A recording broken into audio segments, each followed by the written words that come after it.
Estava no plantão. Oliveira comentou de novo ontem, né, Oliveira? É isso aí.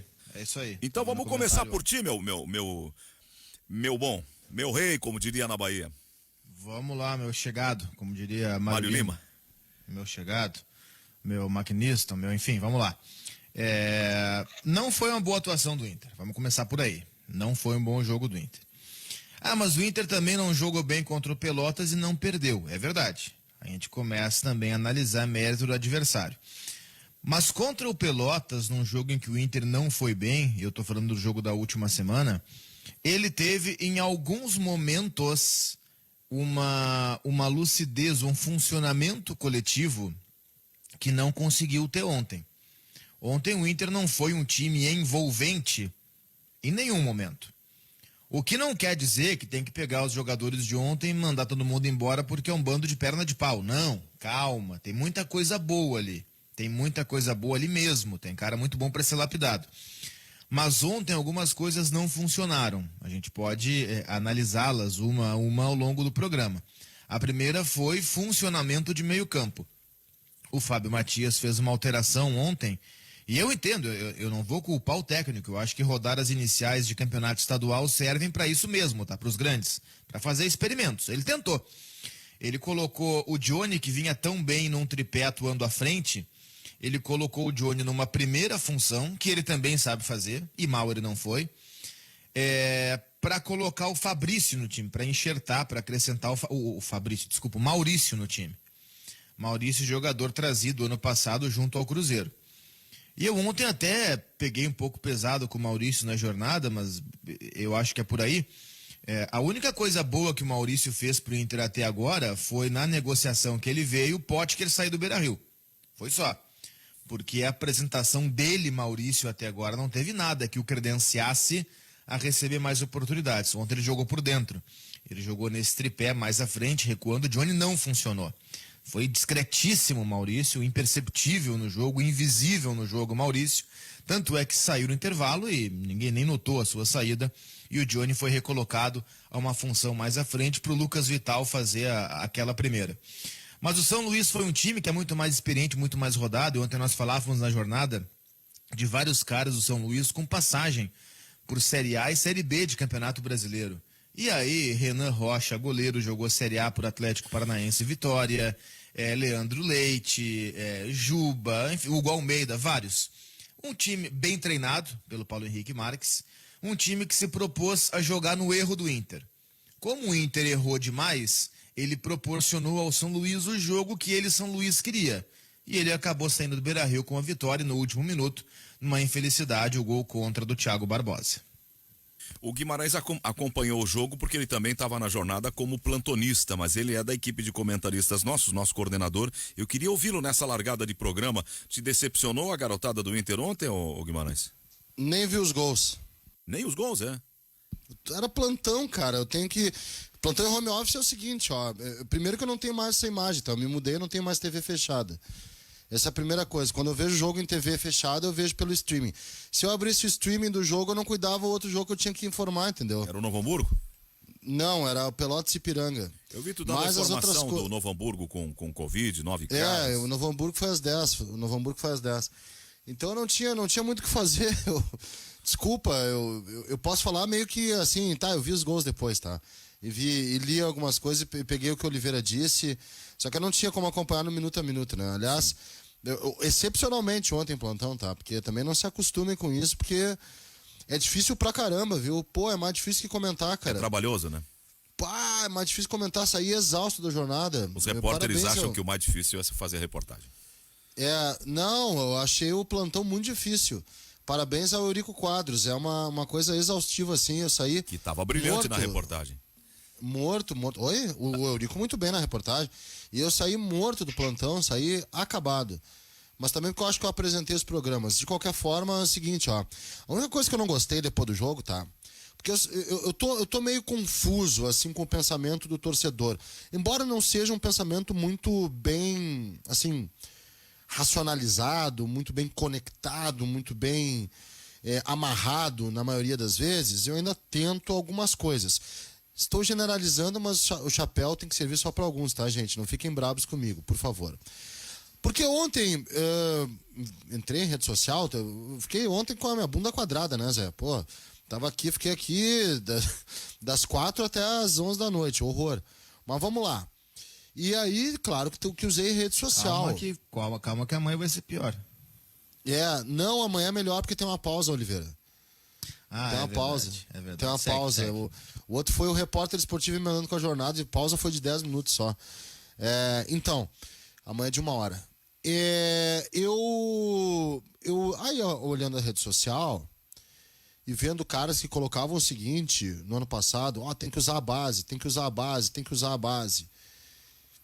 Aí tem um revés contra o time adulto, com profissionais com mais de 30 anos do São Luís. Time com jogadores rodados, experientes, que podem não ter a qualidade, assim, a qualidade necessária para jogar no Inter, mas o suficiente, né? Mas são jogadores já com uma rodagem boa. Um time bem treinado, cara. Um time de jogadores conhecidos, time bem treinado, bem organizado. Eu falei antes do jogo, né? O Paulo Henrique Marques faz bons trabalhos, viu? Eu acho que é um técnico que a gente tem que olhar com mais atenção aqui pro interior, tá? A gente fala do Campeonato Gaúcho como um todo, mas o Paulo Henrique Marques é uma das coisas boas. Ele não é gaúcho, ele é paulista, se não me engano, mas ele faz bons trabalhos aqui no interior há uns 3 anos já. Brasil, Ipiranga e agora São Luís. Então é o seguinte, aí os caras começaram a tem que botar os profissionais. Esse aí tem que estudar. Esse aí não vai dar certo. Nossa base é ruim, não sei o quê. Cara, vocês são loucos? Porque é o seguinte, passa um ano todo pedindo a base. Aí quando a base joga, vocês criticam a base. O que vocês querem? Vocês querem a base com 11 craques? Não tem 11 craques na base. De ninguém. Não tem, não.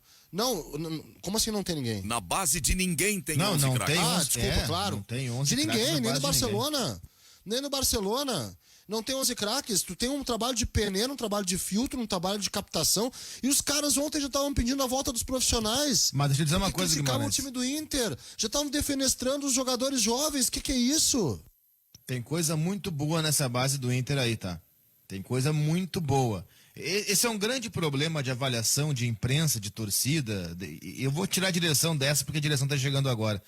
De fato, muita gente quer que a base tenha 11 craques e não tem. A base, ela vai te dar um suporte para ter muitas vezes alguns titulares e para ter ótimas reservas. Para ter bons reservas ganhando menos do que, por exemplo, caras de 30, 33 anos trazidos de Curitiba, trazidos de Vitória, trazidos de Bahia, trazidos de Sport, trazidos do raio que parta, ganhando muito mais do que os meninos da base. Tem muita coisa boa nessa base do Inter aí. Eu tenho pelo menos 4 nomes, enfim, tem muita gente para falar ainda, eu estou me estendendo outra vez, mas tem pelo menos 4 nomes que eu fiquei muito satisfeito de ver no Inter nessa largada de gauchão e depois eu falo sobre eles. Então é o seguinte, vamos decidir, porque depois, lá no meio do ano, quando... decidimos não usar a base, vamos contratar a rodo, vamos trazer lá Bruno Silva, Richelli, Neilton e Natanael e não sei mais quem. Aí vão reclamar. Mas tinha que ser jogador da base. O torcedor, ele precisa ter algum tipo de coerência no pensamento. Sei que às vezes, para alguns... É sempre o que não se tem, Carlos Guimarães. É sempre o que não se tem. Se é um jogador ruim que vem de fora, a gente precisa da base. Se é um da base que é considerado ruim, tem que ser o jogador de fora. Não há coerência. Nunca haverá coerência. Então é o seguinte, olha, fica difícil, viu? Fica difícil. Eu não pude acompanhar o jogo, porque na função de plantão, se eu acompanhasse o jogo, eu tive que me condicionar ontem, né? Às vezes o apito apitava lá, eu achava que não era pra mim. E ontem era. 7 anos sem ser pra mim um apito, era sempre Eurico. Às vezes tocava o apito, eu tinha que... Opa, sou eu, né? E aí eu não conseguia ver, não conseguia acompanhar. O comentário é mais tranquilo, né, Guimarães? Dá pra colocar o pé em cima da cadeira, dar uma viajadinha. Não, mas eu fiz isso também. Eu utilizei... Tava em casa? Tô em casa, tabaco. Não tem ninguém com live te fiscalizando, né? Fica tranquilo. Não, mas na live do programa também botei os pés pra cima. Cara, eu vou... cuidando do chão, hein? Eu vou relatar pra vocês. O Ores quer dizer alguma coisa, vamos ver. Fala, Ores, por favor, vamos lá. Teu retorno o do Ores sempre tem um delayzinho, então vamos compreender o nosso decano do programa. Fala, Orestes. É o seguinte, tudo que eu acompanhei ontem foi através do Magno, do Oliveira, do Guimarães e também do nosso repórter espetacular. Então é o seguinte, deixa eu dizer uma coisa para você. Guimarães, tu de plantão, além de tu ter que acompanhar tudo de perto, tu tem que se preparar, porque de vez em quando o narrador te faz uma pergunta que te deixa com as calças na mão. Isso é um troço impressionante. Quando tu menos espera, o narrador te dá uma arrancada e tu fica sem Não, mas pai ontem nem não mãe. era o Zéldoras. Mas sobrou pra mim. Não, eu já zero. tava. Eu vou dizer uma coisa, eu tava pronto pra dizer não sei. Uma hora, mas meu vem. sonho. Tá, mas então eu eu vou relatar duas doutrinado lá. coisas, tá? Deixa eu relatar duas coisas. Primeiro, teve um giro do plantão que entrou, Guimarães demorou uns 5 segundos pra entrar. Exato. Ali eu imaginei ele viajando como comentarista. Ah, plantão sou eu, vai. E Não, a não outra tinha achado o coisa. microfone nessa. E a outra coisa, cara, Eu não sabia dessas, onde é que tava. dessas de home E o office, Magno- de tabaco o ou Magno não, não sei quem tá. eu na condição de ex-fumante não há o tabaco. Mas eu fui fotografado ontem, é claro que eu não vou disponibilizar essa fotografia de forma alguma, mas fui fotografado pela minha senhora ontem, numa condição, comentando o jogo, assim, absolutamente deplorável.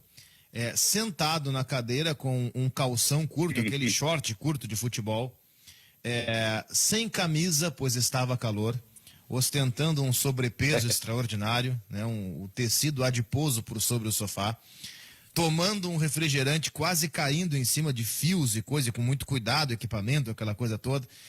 Digamos, em uma postura talvez não condizente com a importância do momento, de estar comentando um jogo para milhares e milhares de pessoas. Na realidade, muito natural isso que está dizendo o Oliveira, Guimarães, porque... E não pode ser diferente, cara, é assim. Nas Copas do Mundo, naquele rádio heróico, os caras sentavam em cima da mala do equipamento, se amontoavam no cantinho, estamos aqui no estádio tal, transmitindo para o Brasil que nos ouve, bababá, e estavam ali, improvisadamente, o cara vende o cenário, mas aí não tinha as tais das lives, na live o cara tem que ter uma certa postura. Não tinha do plantão Não, ontem, mas é não que hoje é o tinha. seguinte, cara, é que o momento que a gente vive hoje, cara, com boa parte das pessoas trabalhando, quem pode, né, quem tem esse privilégio de trabalhar em casa, trabalhando em casa, cara, é assim, desculpa, eu não vou colocar terno e gravata para comentar um jogo em casa. É assim, e vou dizer uma coisa muito séria, tá? E muito lógica até. Isso não diminui em nada a qualidade do conteúdo que é entregue para a audiência. Faltavam 2 minutos, Aldo, para terminar o jogo e o Luiz Magno me fez mentir para o vizinho. Porque faltavam 2 minutos para terminar o jogo, estava 1-1, o vizinho veio na porta, queria falar comigo, eu baixei o som do rádio, e ele está ouvindo aí, eu digo, estou ouvindo a Guaíba, como é que está o jogo?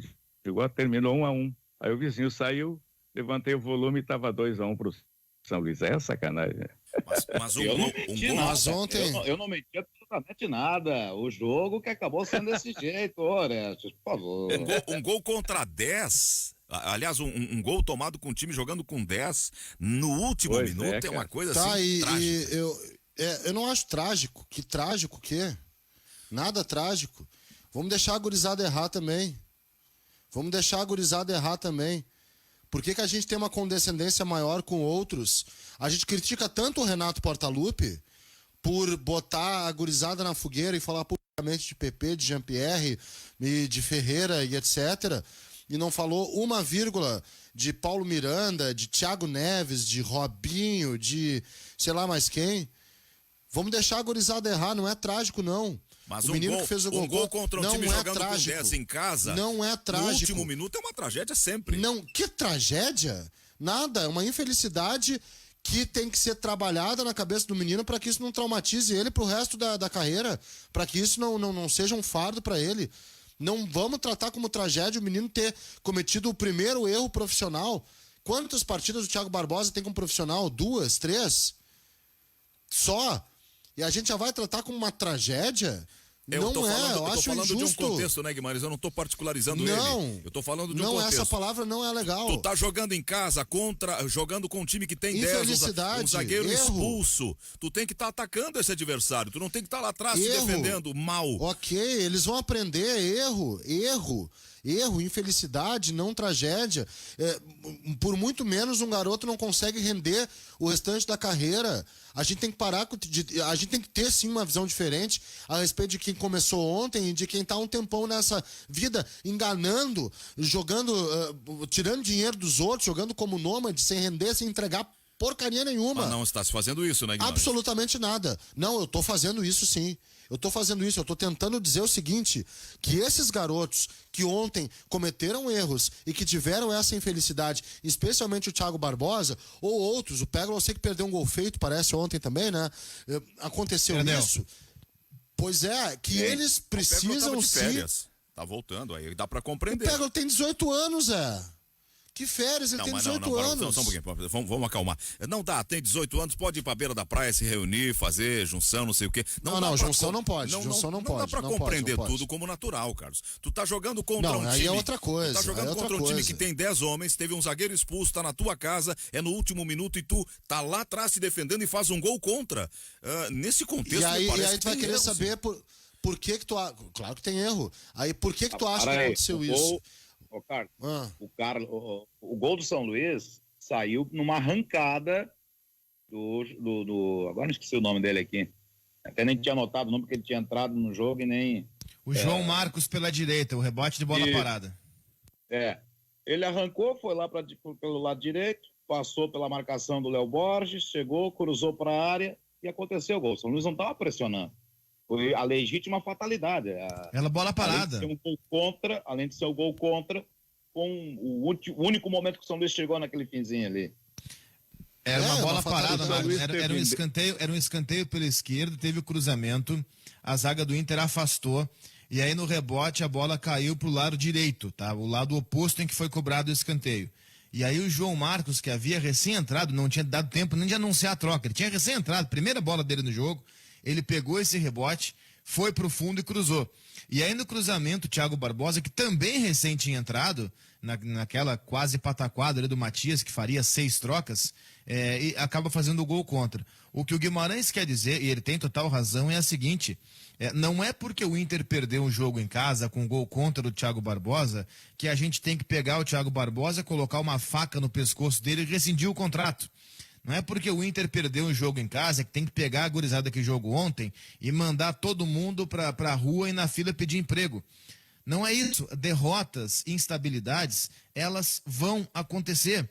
O Peglo, que tem 18 anos e ontem errou um gol feito, ele mesmo com um gol feito errado, continua sendo uma grande promessa, não do Inter, do futebol brasileiro. Jogador que foi destaque de seleção brasileira sub-17. O Daniel, que no gol de ontem, o primeiro, falhou, é verdade, mas teve falha de toda a zaga. E eu tenho visto muita gente maldosamente colocando tudo na conta do goleiro, porque é mais fácil atirar tudo no colo do goleiro do que enxergar um erro coletivo. O Daniel também pegou tudo contra o Juventude. Ele tendo defendido tudo contra o Juventude, aquilo não transformou ele no Oblak, que é o melhor goleiro do mundo, mas ligou um alerta para dizer que, opa, tá aqui um grande goleiro.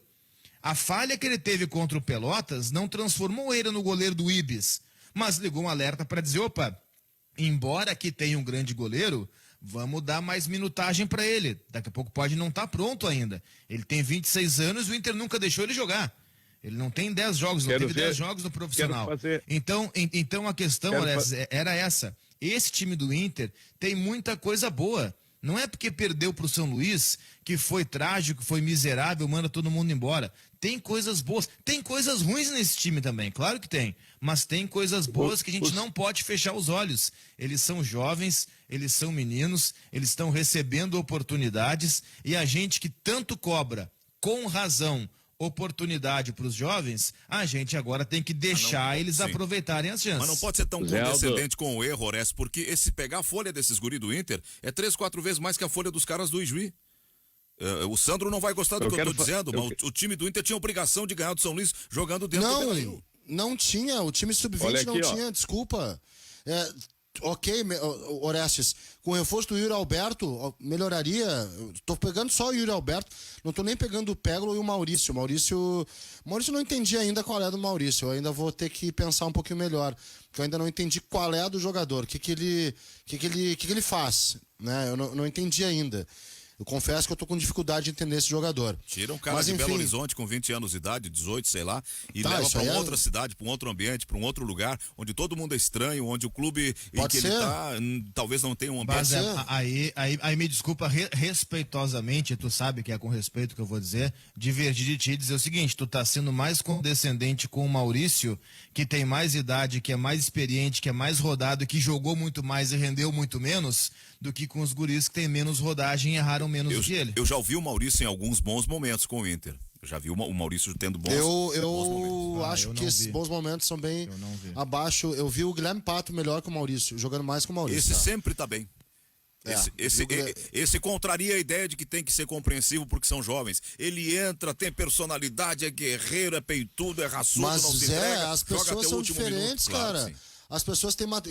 Tu era diferente, eu não sei como é que tu era aos 15, Tímido, 16 muito anos. tímido, muito tímido. É verdade, deixa eu lembro de dizer ti. o seguinte, o Zé, o Pato não contraria nada. O Guilherme Pato jogou no Inter ano passado. E foi emprestado. Não, E jogou mal, e ninguém se lembra. Ele jogou É? no Inter ano passado e jogou mal. Mas o na Inter minha opinião, mandou ele o Pato entrega- pra Ponte Preta. Mas na minha opinião ele entrega mais que o Maurício, na minha opinião. Esse Pato Claro, campeão, claro que sim. campeão da Copa São Paulo, que a gente viu, vários jogos jogando bem e sendo um jogador de competição. É um tipo de jogador que gosta de competir. Tá, mas quem é que não competiu ontem, Zé?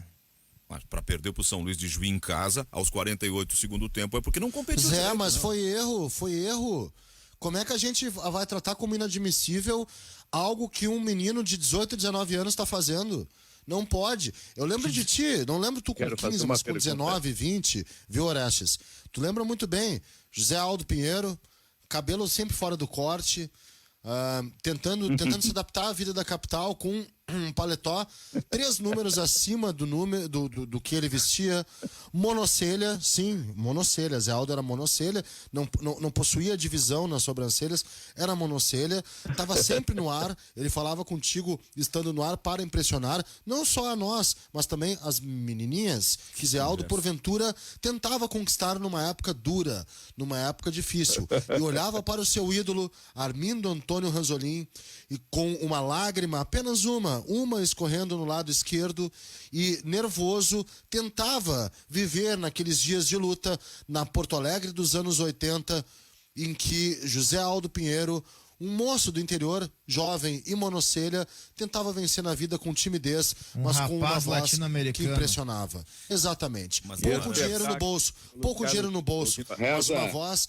que o levou até ser o que é. E mesmo com essa timidez, Magno, e sendo monocelha, conquistava as menininhas. Então, José Aldo, dê o mesmo tempo que deram pra ti aos meninos. É só isso que eu te peço. Muito obrigado. Por essa querendo falar, gente, há algum tempo já. Desculpe. Zé, Eu quero fazer uma pergunta em relação ao jogo de ontem, que vocês estão debatendo muito bem. Vocês que viram o jogo, por exemplo, o detalhe é o seguinte: o São Luís teve mérito na vitória ou foi só pelos erros do Internacional que ele venceu? Não, teve mérito na vitória. Teve mérito na vitória. Ontem eu destaquei alguns no vestiário. O São Luís é um time que se moldou bem defensivamente.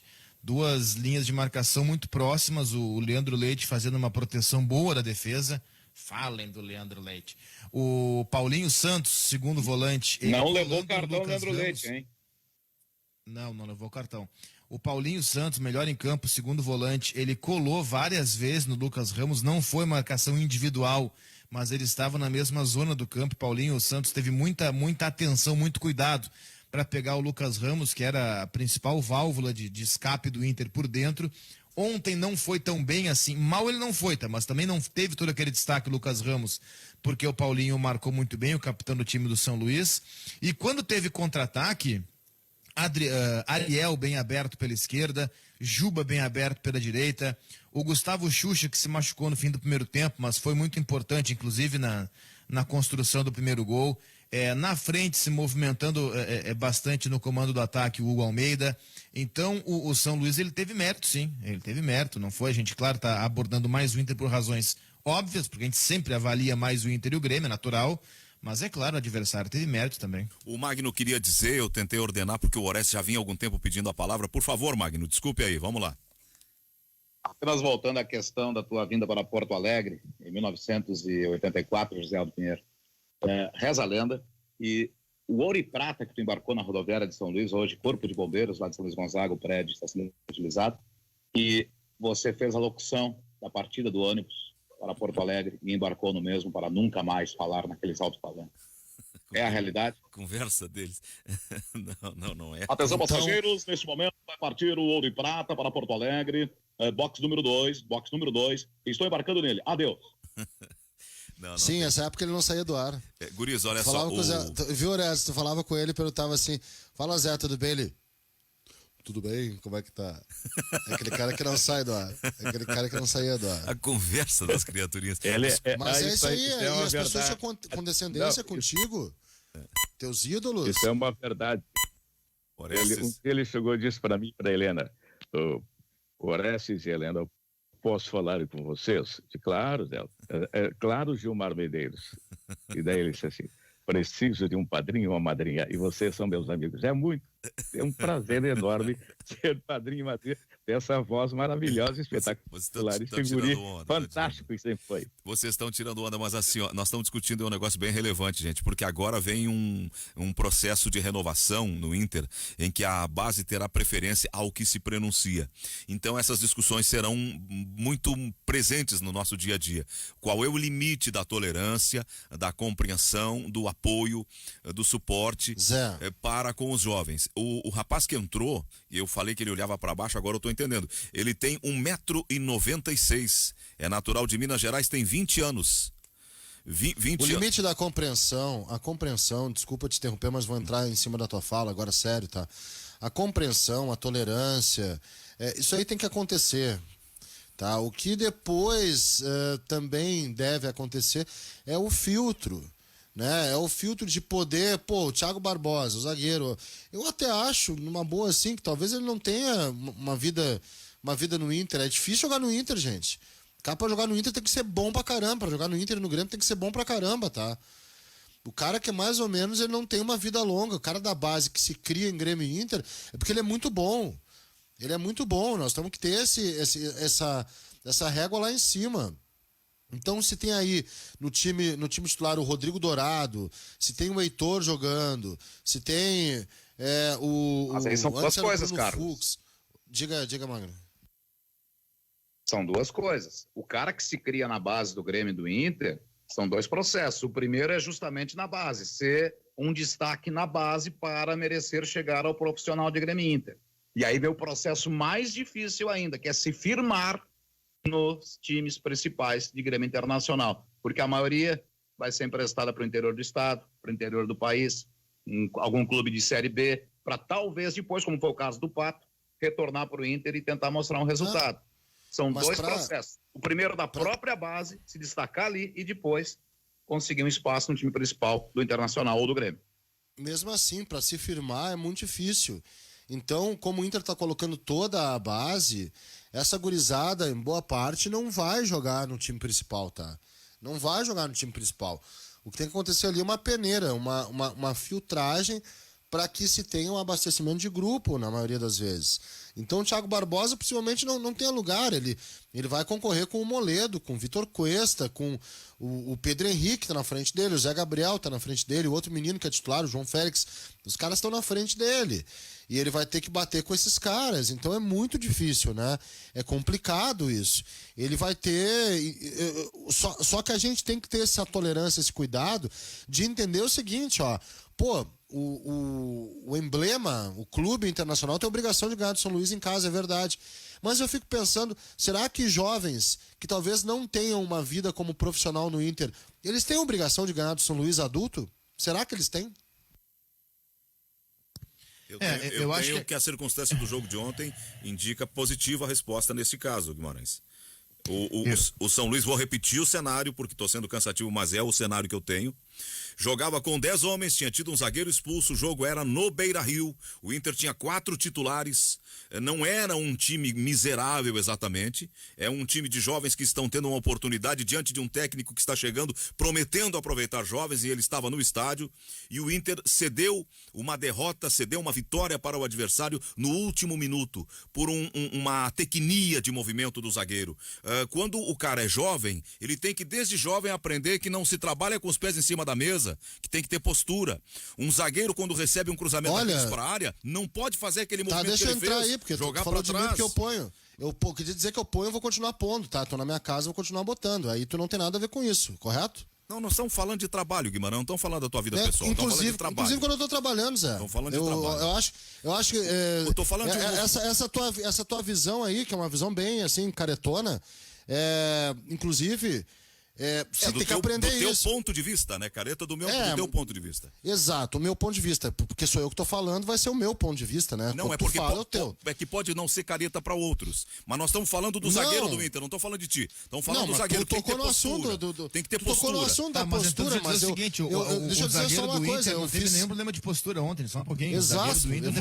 Mas olha o movimento que ele fez, pelo amor de Deus. O movimento que ele fez é um movimento corretíssimo. Correto, com a perna dura, tocando a bola contra o próprio gol. Se isso é correto, eu não sei o que ele errou foi então vou te explicar, o que ele errou foi a execução, ele pegou mal na bola. Agora eu queria que ele fizesse o quê? Sugere o movimento, o que ele deveria fazer? Qualquer coisa menos gol contra no último minuto. O gol contra é o erro da execução, o movimento que ele fez foi o correto. Não havia nenhum outro movimento para ele fazer. O que ele ia fazer? Rebate Se jogar pro no lado, chão e fazer um... Rebate pro lado. Sim, aí é a execução, Zé. O movimento é correto, o que ele errou foi a execução. Mas como é que o movimento vai ser correto se ele tocou contra o próprio gol? Nós estamos discutindo semântica, ele tocou para o próprio gol, foi a execução do movimento, Zé. O movimento que ele fez, a distribuição das pernas, a postura corporal, o olhar para a bola, o lugar dele na área, estava certo. O que ele errou foi a execução. Queria que ele fizesse o quê? Que ele desse um pulo? Aí é um outro movimento. Não. Que ele cabeceasse a bola rasteira? Aí é outro movimento. O movimento dele, o lugar que ele estava, era o certo. O que ele errou foi a execução. A execução do movimento. Eu respeito as opiniões divergentes, mas eu penso que nós estamos diante de um resultado que não pode ser aceitado como natural. Apenas porque são jovens. Quer aposentar o guri, mandar ele pro vestibular, mandar ele pra faculdade? O Magno e o Orestes vão ter que trocar de som aí, tá? Não tem condição. Eu acho que é o teu retorno, Guimarães, porque eles estão bem. A gente vai trocar de som. Só pra dizer o seguinte, eu já vi Gamarra fazer gol contra, do mesmo jeito. É a execução do movimento, só isso. Se defender, atacar o Gamarra para defender aquele gol contra de ontem, aí fica demais, gente. Isso é postura, meu querido. Eu queria dizer o seguinte, ó. É que vocês estão com uma vontade. Vocês estão com uma vontade de defender os jovens de tal modo que vocês estão. Agora tu acaba de atacar o Gamarra. Pelo amor de Deus, o Gamarra era um mestre de zagueiro. Um mestre de zagueiro, o melhor que eu vi em campo ao lado de Mauro Galvão. Para mim, os dois melhores zagueiros que eu vi na minha vida em um estádio de futebol. Tanto o Gamarra quanto o Mauro Galvão. Só que também erravam. Por mais maravilhosos que fossem. Eu vi gol contra de Gamarra do mesmo jeito. Ponto. A estreia do Gamarra levou 37 mil pessoas ao Beira-Rio e ele deu um show de bola. Ele não tá comparando, Zé. Ele não tá comparando. Ele tá dizendo que esses erros acontecem, que o guri vai melhorar, que tem que chegar e dizer que ele errou e que ele vai melhorar. Tu tá tratando como inadmissível. Seguinte, manda o guri embora e traz um zagueiro do Curitiba pagando 200 mil por mês. Isso. Exatamente, é isso aí. Carlos, se eu ataquei o Gamarra por fazer, para tentar comparar a situação aí do gol contra, o Zé agora está comparando um cara que veio já experiente, zagueiro, capitão da seleção paraguaia, para uma estreia. Comparar com a estreia do Carlos Barbosa. Agora só o seguinte, mas o que eu mais gostei foi dos pés em cima da mesa. Essa aí foi sensacional. Eu não vou rebater com coisas internas assim, até porque não vem ao caso, né? Mas eu gosto de te ouvir, Zé. Eu gosto de ouvir a tua noção. Eu gosto de ouvir o teu sentido de certo e errado, meu querido. Eu gosto de ouvir o teu sentido de certo e errado, né? De companheirismo, de parceria. Eu gosto de te ouvir, Zé. Ninguém gosta. Eu gosto de ouvir os teus dogmas. As pessoas dizem que gostam, mas ninguém gosta quando diverge. Tu não divergiu, tu vem apontar erro. Não divergiu nada, não faça. Não exija de mim no ar a resposta que tu mereceria e que te darei fora do ar, tá? Tá bem, nós estamos falando de futebol ainda, Guimarães. Não, perna em cima da mesa não é futebol. Isso aí tu veio pra me atingir. Porque rolou uma foto minha com o pé em cima da mesa quando eu tava comentando o jogo. Guimarães. Isso aí é pra me atingir, não te faz de dissimulado, cara. Não, eu não sou dissimulado. Se nós vamos discutir. Pra caramba. Nós vamos discutir relação. Tu tá aqui há 4 anos o tempo todo me detonando, cara. Ou não. Fazendo um monte de coisa também. E fazendo um monte de coisa. Vamos fazer um intervalo depois, porque o assunto é futebol, não somos nós. Os ouvintes estão interagindo. José Aldo Pinheiro. Fala, Magno. Só pra ver se o som está legal. mas tava Tá bom antes. bem. Tá, não sei como é que tá o retorno pros outros, mas... Trocamos agora a estação terrena aqui para a participação. Bom, os ouvintes estão participando, deixando seus recados, estão assumindo posições e eu quero fazer essa manifestação como apresentador. A gente vai tentar continuar o programa, debatendo, discutindo as coisas do futebol, procurando evitar a pessoalização, que é um erro que por vezes a gente comete. Somos seres humanos e falhamos. Se me excedi com o Carlos Guimarães, eu peço aqui publicamente desculpas a ele. Ele não gostou do que eu falei, eu também não gostei do que ele falou. Enfim, é do debate, às vezes a gente acaba cometendo algum excesso retórico e chega a um ponto de irritação, de insatisfação e vai para uma discussão que não é construtiva. Então nós vamos tentar continuar o programa debatendo o futebol de maneira construtiva. Esse aqui está dizendo bom dia, eu estou lá. Bom, não importa, quem está do lado de um ou de outro, a gente agradece. Obrigado por estar do meu lado. Como é o nome dele aqui? Obrigado, Rogério Superti. E quem está do lado do Guimarães, quem está do lado dos outros, não tem problema. Vamos continuar a discussão. Vocês acham que se esgotou o tema dos jovens e do jogo de ontem ou devemos prosseguir? Não, eu acho que tem muita coisa para ser dita, porque teve muita coisa no jogo de ontem. Na verdade, não só o jogo de ontem. Tem muita coisa desse início de Inter no Campeonato Gaúcho que a gente precisa debater. Porque a gente pede uma sequência para os jovens, a gente pede uma sequência para a base, porque é na base que está a salvação. A salvação não está num reserva do Curitiba que você vai trazer pagando 300 mil por mês. Não está num reserva do São Caetano que você vai buscar com 32 anos de idade, pagando 250 mil por mês. Não tá num cara que passou a vida inteira sendo reserva do Fluminense, do Sport, do Bahia, do Fortaleza e que você contratou junto ao Goiás pagando 300 mil por mês. A solução tá na base, porque a base está o garoto com potencial, o garoto que está acostumado a jogar com a sua camiseta, no seu time, no seu estádio, no seu ambiente, desde muito cedo, muitas vezes desde os 11, 12 anos, e que tem um envolvimento. Não é o que o torcedor tanto pede, jogadores têm um envolvimento com o clube. Esses guris da base, em sua maioria, têm. Não são todos, é claro, tem alguns que chegam já semi-prontos, com 18, 19 anos, mas boa parte deles vem desde os 11, 12, 13, 15 anos, acostumar. Alguns deles viveram dentro do Internacional, ou dentro do Beira-Rio, ou dentro do CT lá de Alvorada, enfim, viveram dentro do Inter nesse período de formação. E tem gente muito boa ali, tá? Ontem o Inter perdeu, teve a infelicidade do Thiago Barbosa no primeiro lance dele fazer aquele gol contra.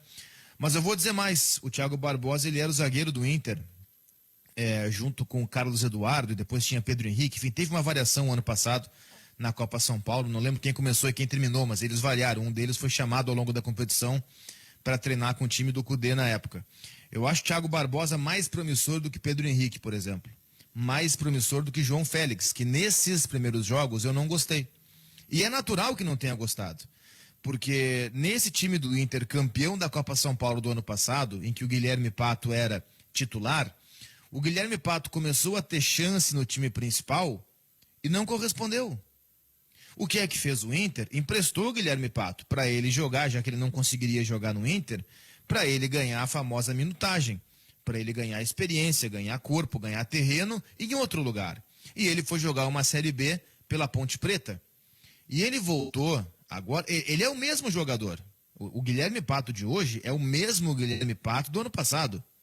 Só que com um ano, claro, de uma experiência diferente, jogando uma Série B de brasileiro, conhecendo uma outra realidade, vendo mais coisas.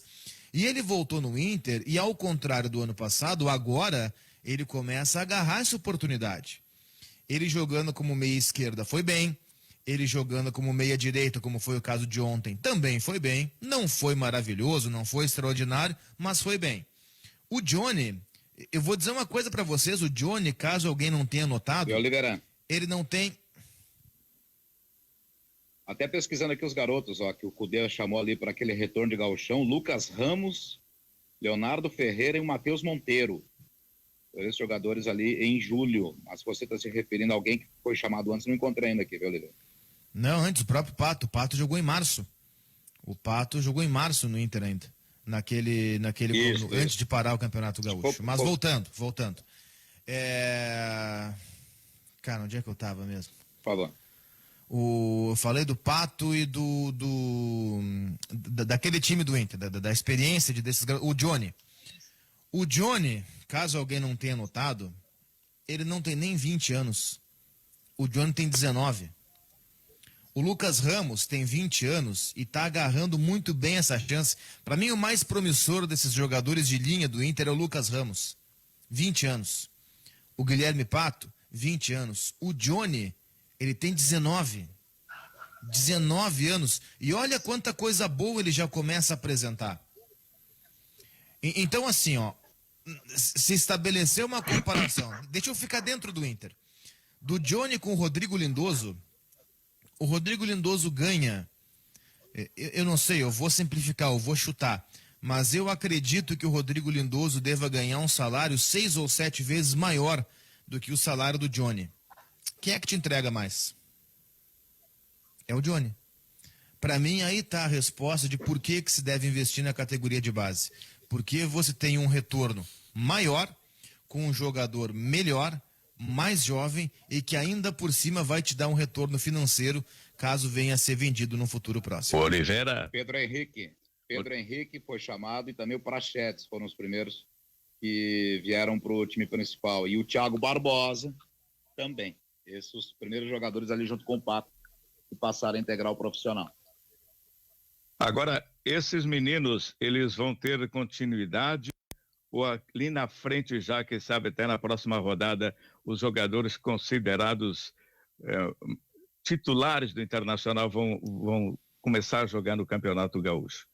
Agora que o Miguel Ángel Ramírez vai começar e vai iniciar o seu trabalho de campo, enfim, vai colocar a sua cara, vai ele começar a comandar os treinos e o time, a tendência é que alguns desses garotos recebam menos oportunidades, o que é natural. Mas eu queria ver mais deles, eu acho que o Lucas Ramos ganhou um terreno bem interessante. O Lucas Ramos, há um mês, ele era da categoria de base. Hoje, o Lucas Ramos se alça uma possibilidade de daqui a pouco ser um reserva imediato ou compor grupo, enfim, ele ganhou muito espaço, porque ele agarrou de primeira a oportunidade. O Johnny, cara, para mim ele é um coringa de meio campo muito interessante. Nesses 3 jogos iniciais do Inter, o Johnny foi primeiro volante, ele foi um interior pela direita e pela esquerda. Ele é um meio-campista que pode ser, a grosso modo, um primeiro, um segundo ou um terceiro de meio. É muito interessante. Ele tem 19 anos. E fez gol contra o Pelotas de cabeça, inclusive. É um cara muito interessante.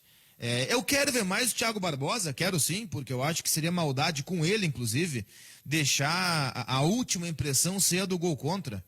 Poxa, ele é tão promissor na base, jogador de um time campeão de Copa São Paulo, é um zagueiro que se fala bem, como se falava bem de Carlos Eduardo, como se falava bem antes de Roberto, esse bem mais velho, como se fala bem de Pedro Henrique, embora não tenha conseguido agarrar a oportunidade, como se fala bem de João Félix, que eu não gostei, pelo menos nessa primeira impressão, mas quero ver mais deles também.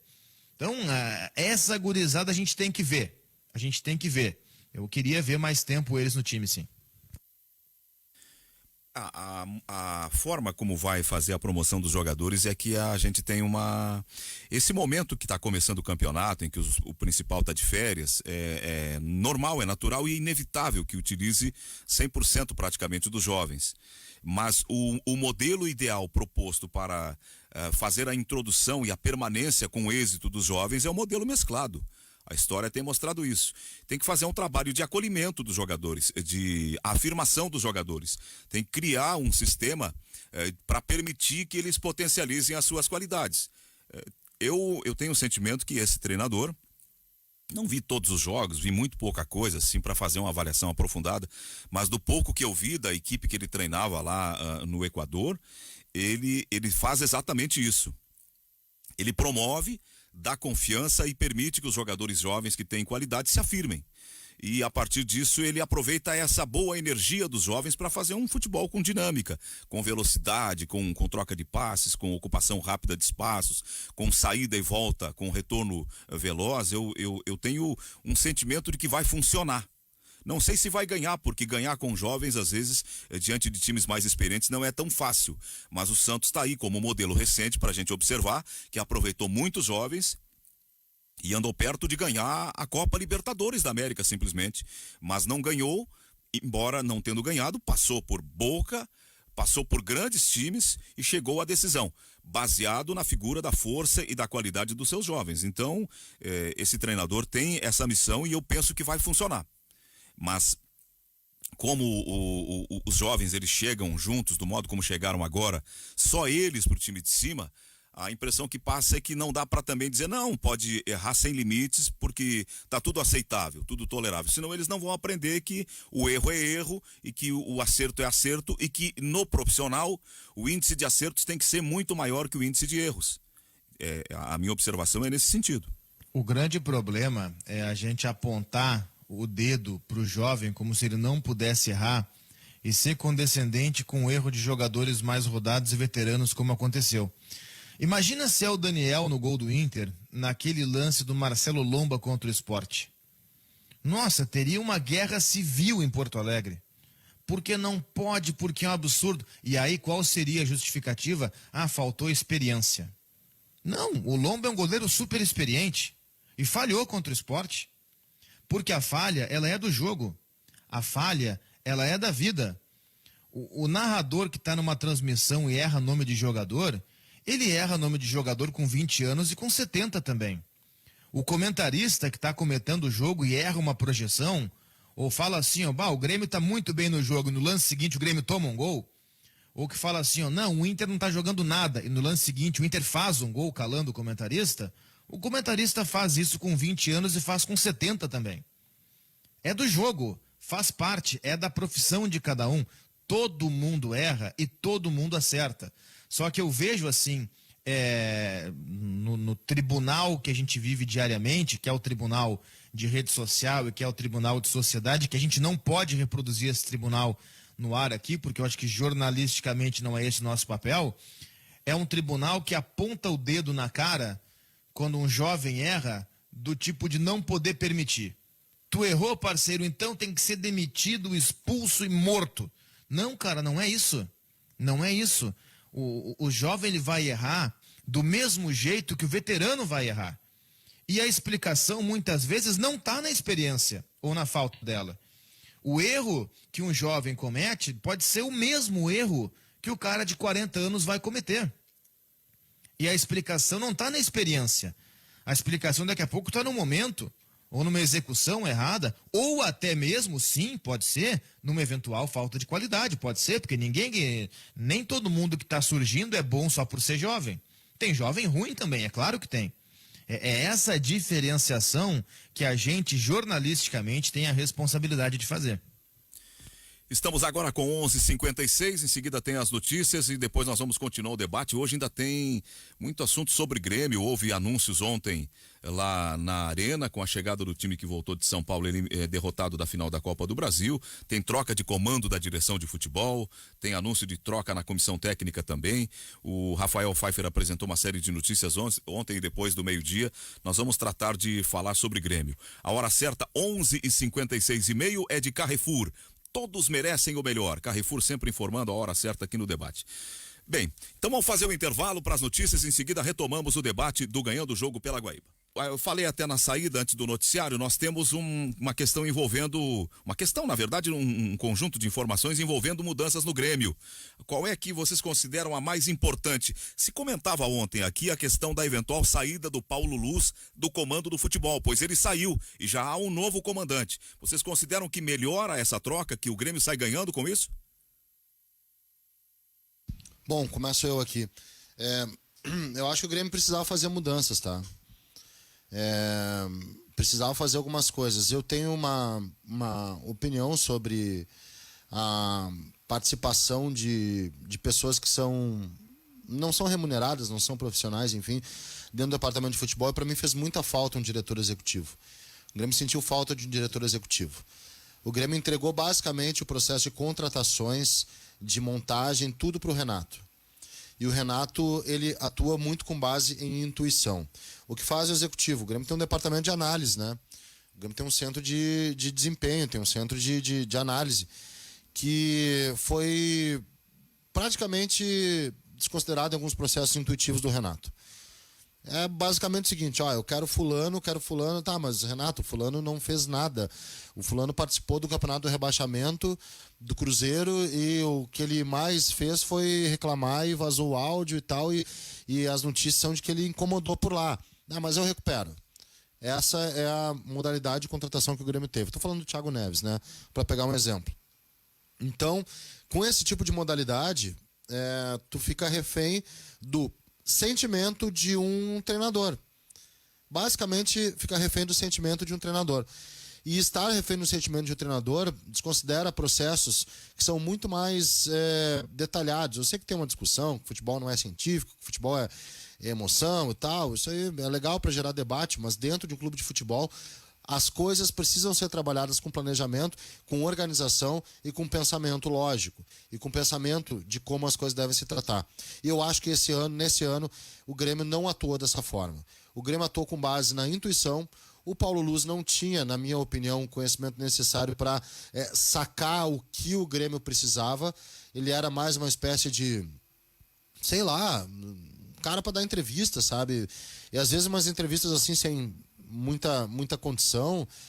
Eu sei que o Grêmio gerou muita cortina de fumaça para pegar o torcedor e para ter esse apoio popular que ainda tem aquela coisa, sou Renato até o fim, né? E não sei, acho uma passagem assim bem esquecível do Paulo Luz na vice-presidente de futebol. O Grêmio agora entende que a profissionalização, recuperando um nome que é o Gustavo Zanchi e colocando o Amodeu na direção executiva, pelo menos, não sei se são os melhores nomes, mas pelo menos um pensamento mais profissional para tocar as coisas. Eu acho que isso também é um papel de vigilância sobre as coisas que o Renato faz. Foram muitos poderes dados ao Renato. O Renato, o presidente Romildo foi muito esperto. O Renato blinda o Romildo. Sempre vai blindar, porque a figura do Renato, que é uma estátua, é um ídolo e foi um grande treinador no Grêmio, repito que eu coloco, foi um grande treinador no Grêmio, essa figura acaba por blindar o presidente para que ele não tenha contra si alvos ou que ele não seja uma vidraça tão evidente, porque o Renato é uma vidraça meio à prova de balas, assim. Ele é vidraça, mas ele não sente muito pelo status que ele teve. E isso blinda não só a ele, mas blinda também ao presidente. Foi um processo político gigantesco que aconteceu dentro do Grêmio, na minha opinião. Um processo de realmente blindar e separar e tirar o foco da presidência, e agora o Grêmio volta a se profissionalizar. Isso é uma coisa que o Grêmio não teve na temporada. Ficar refém de uma intuição do treinador é algo muito perigoso. E foi o que aconteceu com o Grêmio nessa temporada. Essa blindagem, eu imagino que já foi bem mais resistente. A prova pode ser a atuação nessa decisão de Copa do Brasil, essa renovação por mais um ano, gauchão, por mais que não se dê tanto valor quanto se conquista, se dá demais quando se perde, e o início de Campeonato Brasileiro, que vem logo mais ali por maio, junho, dependendo das conjecturas de calendário. E claro, já tem agora, quarta-feira, um grande teste. O Ayacucho não é tão conhecido, o Grêmio deve vencer? Acredito que sim, com tranquilidade. Só que o jogo ainda não foi disputado, todos sabemos disso. Essa blindagem passa também por quarta-feira, passa também por um bom desempenho no gauchão e por um bom início de brasileiro, porque ela pode se quebrar ali adiante. O que eu acho que não se faz futebol. Primeiro que não existe fórmula mágica, tá? Vamos deixar isso bem claro. Mas eu não acredito, não é porque vai ter um diretor executivo que vai mudar da água para o vinho. Isso não. Até porque, como a gente falou ao longo de todo o programa e para vários assuntos, e vale também para esse, ter um sujeito ali não significa que ele vai ser necessariamente bom. Pode ser um cara que fazer um trabalho ruim. O Paulo Luz, como vice de futebol, e aí não vai absolutamente nenhuma manifestação pessoal, pelo contrário, todas as referências, Zé, Orestes, Magno, Guimarães, Coebeiros, todas as referências que eu tenho do Paulo Luz são de que é uma pessoa íntegra, uma pessoa correta, uma pessoa muito atenciosa, uma pessoa que se tiver que tirar alguma coisa dele para ceder a algum amigo, ele faz isso, ele é um cara muito leal. Todas as manifestações, impressões pessoais que se tem do Paulo Luz são de um cara exemplar, tá? Só que o que eu vou falar é do lado profissional. porque é o que a gente tem que fazer aqui, é a avaliação profissional. A passagem do Paulo Luz como vice-futebol do Grêmio, ela foi quase que uma gafe, porque ele fica conhecido mais por declarações como o Grêmio foi roubado, como ele fez em São Paulo, batendo na mesa, ou chamando o Tassiano de jogador macho, quando, né? Enfim, ele fica mais conhecido por isso do que realmente por trazer algum retorno de futebol. Ele pode, daqui a um tempo, voltar a participar do futebol do Grêmio de forma mais ativa e ter um resultado positivo? Pode. Quem sabe eu até venha a torcer, entre aspas, para que isso aconteça, porque ele é uma boa pessoa, por tudo que se fala. Agora, o trabalho que ele executou não foi bom. A falta de um diretor executivo, ou a colocação do CEO como diretor executivo, em tese, é para gerar o Renato um superior imediato. Porque quando o Renato fala publicamente, e ele fala isso 600 vezes, que não, comigo o papo é direto com o presidente. Eu me reúno com o presidente, falo 5 minutos e resolvo isso ou aquilo. Quando o Renato fala isso, ele pode até não ter essa intenção, mas ele está menosprezando o restante do contexto de uma forma constrangedora. O que o Renato, quando ele diz que vai conversar direto com o presidente, ele está dizendo o seguinte: o vice-presidente não serve para nada. O executivo é um ratão. Comigo é assim, ó, eu presidente. Agora não vai ser assim. Agora vai ter um executivo e o Renato vai conversar com o executivo. O presidente passa a ser uma instância superior, como deveria ser desde o início. Ou seja, quando o presidente ficava brabo, e o presidente vai dar coletiva hoje à tarde, o Pfeiffer informa que 1h30 tem uma coletiva do presidente do Grêmio hoje. Quando o presidente ficava brabo, que a gente falava que o Renato manda e desmanda no Grêmio, manda soltar e manda prender, fica comprovado agora que era verdade. Que o Renato mandava soltar e prender no Grêmio, e até que se prove o contrário, ainda o faz. Tá? Então, acho que a colocação de uma hierarquia mais clara, ela pode ajudar a se enxergar algumas coisas no Grêmio de uma outra forma. A primeira não é nem impor limites ao Renato, mas impor um contraponto. Contraponto é bom, tá? Não só o nosso programa Contraponto com Fabiano Brasil às 10 da noite aqui na programação, mas o contraponto em si. Do tipo assim, não, vou trazer o Thiago Neves.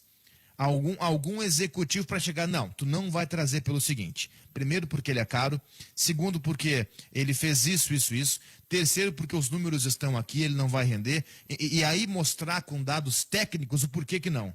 E o executivo é o cara que tem que fazer isso. Chamou a atenção até ontem, Oliveira, o texto do Grêmio quando falou sobre as mudanças. Tem lá um fragmento que diz assim: o Paulo Luz deixa um importante legado por meio de diagnósticos e implementação de procedimentos de gestão atinentes ao departamento, que servirão como subsídio organizacional para a temporada que se inicia. Os diretores e conselheiros Celso Matti e Cláudio Evangelista Tavares, que estiveram com Paulo Luz durante o período, também deixam o departamento. A impressão que Celso passa... Matti. O que eu falei, Celso? Celso, né? É Celso Matti e o Cláudio Evangelista Tavares. A impressão que passa, assim, pra gente que tá vendo de fora, à distância, só com base nas informações que são divulgadas oficialmente pelo clube, porque esse é um processo interno, é que Paulo Luz não teve êxito, que é a parte que a gente vê no futebol, não teve êxito externamente, mas que internamente ele tem lá um apreço dos demais dirigentes, da estrutura organizacional e de gestão do Grêmio, a tal ponto que eles estão aqui dizendo publicamente que as ideias dele, os diagnósticos que ele fez, serão implementados ao longo da próxima temporada. Quem sabe se ele próprio tenha percebido que eu não consigo executar, mas as minhas ideias são essas, e as ideias foram aprovadas. Isso aí para mim tem um outro nome, chama-se versão oficial. E versão oficial, até que se prove o contrário, eu não compro. Porque a versão oficial é de que tudo é lindo e maravilhoso, que ele deixou um legado, que ele foi espetacular, que ele foi maravilhoso, que já se imaginava que ele fosse sair, que isso e aquilo. A versão oficial eu não vou necessariamente comprar. Tá? Eu prefiro a versão... prefiro não, mas eu devo me abraçar, e acho que jornalisticamente todos devem abraçar, naquela versão de informações que são buscadas e apuradas em bastidores, que é de que Paulo Luz era uma figura desgastada, que Paulo Luz ele não participou do processo da renovação do Renato, que foi uma conversa do Renato com o presidente. Então, quer dizer, é um vice de futebol que era colocado ali, como disse, eu acho que o Magno Guimarães agora há pouco, realmente para dar entrevista. Do tipo, hoje o presidente não pode, põe o vice. Hoje não viaja o presidente. Tá, o Paulo Luz vai lá e ele fala alguma coisa. A impressão que se tem é isso. E a saída dele... Pode ser. E a saída dele é uma saída de alguém que, sinceramente, não vê. Eu não vi nenhuma contratação chegar pelas mãos do Paulo. Ele estava ali na hora de apresentar. Agora, de buscar, de fazer algo nesse sentido, eu não vejo nada. Para mim, esse relatório nada mais é do que uma versão oficial. Eu faço essa observação porque me chamou muito a atenção quando nós fomos com o Telmo Flor e com... puxa, agora me deu um branco aqui, o outro colega lá do Correio do Povo. E o Rafael Pfeiffer naquela reunião representar a Rádio Guaíba com a direção. Internamente naquela reunião ele era uma voz muito ativa. O tempo todo ele depois... Era o Carlos Corrêa? Carlos Corrêa, obrigado, Magno. Depois que ele começou a falar, o tempo todo ele não monopolizava, mas ele tinha posições muito claras sobre a relação do Grêmio com a imprensa, a relação do Grêmio com o público, com a opinião pública. Ele tinha diagnósticos, isso que me chamou a atenção. E de fato ele é uma figura, a tua fala inicial é muito interessante, porque ele é nosso ouvinte, ele é assinante do Correio do Povo, é aquele tipo de pessoa que tem uma vinculação com a casa, ele é um consumidor dos produtos aqui do nosso grupo. Mas eu vou dizer uma coisa assim, ó, e aí eu tô bancando até o antipático. Não tem problema, a forma que eu tenho é essa mesmo, não me importa. Não, mas não tem nada errado nisso, né? Não, eu sei, mas é que eu vou dar um passo adiante nesse sentido e vestindo essa carapuça, tá? Mesmo que o Paulo Luz não fosse um assinante do Correio do Povo ou um guaibeiro, a minha opinião seria absolutamente a mesma, tá? Isso não, eu entendi a tua colocação dele ser uma voz ativa, isso demonstra uma liderança internamente, né? Demonstra uma liderança externa, que é importante. Agora, sendo ou não sendo, ele sendo nosso ouvinte ou não, a minha opinião não muda nada, tá? Todas as informações da pessoa que eu obtive são, para repetir e deixar bem claro, são de uma pessoa corretíssima, uma pessoa extremamente leal, uma pessoa que se tiver que tirar alguma coisa dele mesmo e entregar para um amigo, ele o faz. Uma pessoa muito fiel às suas convicções. Ele é um sujeito de trânsito no Grêmio há algum tempo, talvez nunca com voz ativa no futebol, mas sempre de trânsito no Grêmio. Uma pessoa extremamente observadora, atenciosa e uma liderança política interna, porque ninguém chega a um cargo de vice de futebol, que é o cargo mais cobiçado, muitos cobiçam mais esse cargo, inclusive, do que o cargo de presidente. Então, ninguém chega a esse cargo sem ser uma liderança política. Todas as manifestações pessoais que eu recebo a respeito de Paulo Luz são de uma pessoa exemplar. Agora, o desempenho é profissional, entre aspas, porque não é um profissional na essência, ele não recebeu para fazer aquilo. A passagem dele como vice de futebol do Grêmio foi uma passagem marcada por gafes. Tá? E aí, lamento, justamente por ele ser uma grande pessoa, uma pessoa espetacular por todos os relatos que se tem. Agora, a passagem como vice de futebol foi uma passagem marcada por declarações sem sentido, por declarações desconectadas da realidade e até por algumas gafes, o que eu lamento. Os resultados de campo são um pouco autorizadores dessa nossa avaliação, que ele, por mais que ele tenha tido boas intenções, ele não conseguiu alterar o cenário na prática. O Grêmio continuou com problemas físicos, sem condições para competir, continuou com aquela recusa do jogador do chileno atrás do gol de cumprir a ordem do Renato e entrar em campo. Aquilo ali passou, gente, mas aquilo ali não é de um clube grande de futebol profissional. Então, teve coisas que, de fato, conspiraram contra essa ideia que ele possa ter sido um vencedor. Ele não conseguiu ser exatamente um vencedor no Grêmio, ao contrário. Há momentos em que o presidente é mais forte que o vice de futebol, há momentos que o vice de futebol é mais forte que o presidente nestas situações aí dentro de campo, de fase de time, de vitórias de time, de conquistas de time. Tem gente que não teve tanto mérito assim como dirigente e foi vencedor. Tem gente que teve muito mérito como dirigente e as campanhas naufragaram. Tudo depende de uma série de contextos. Paulo Luz, ele acabou ofuscado, e é sempre isso que o Oliveira retrata e reforça. Não é a pessoa espetacular, uma grande figura, do pouco que eu conheço, o senhor Paulo Luz. Mas, no futebol, ele vai ficar marcado por bater na mesa naquele jogo contra o São Paulo, vai ficar marcado pelo Tassiano Macho. Infelizmente, isso talvez volte mais adiante, numa outra fase do Grêmio, e seja vencedor dentro de campo. E aí, essas questões aí, as frases acabem ficando em segundo, terceiro, quarto plano. Mas, no momento, infelizmente não rendeu o que se espera de um diretor de futebol do Grêmio. Guimarães. Eu acho que o problema é o modelo. Ok, a figura do Paulo Luz foi uma figura que, como eu disse, fica esquecível, mas aí eu vou voltar no Inter. E quando o Inter tinha um modelo que centralizava as suas ações dentro do departamento de futebol em cima do vice-presidente, do Roberto Melo, também não funcionou tão bem. Embora a gente soubesse que o Rodrigo Caetano era o cara que, né, fazia essa mediação. Para mim, a questão do modelo, cada vez mais claro isso, o modelo de homens de confiança do presidente. Pô, tem 2 aí diretores de futebol que a gente não sabia direito o que faziam, cara. A gente não sabe o que eles faziam, qual era a função, né? Não se sabe.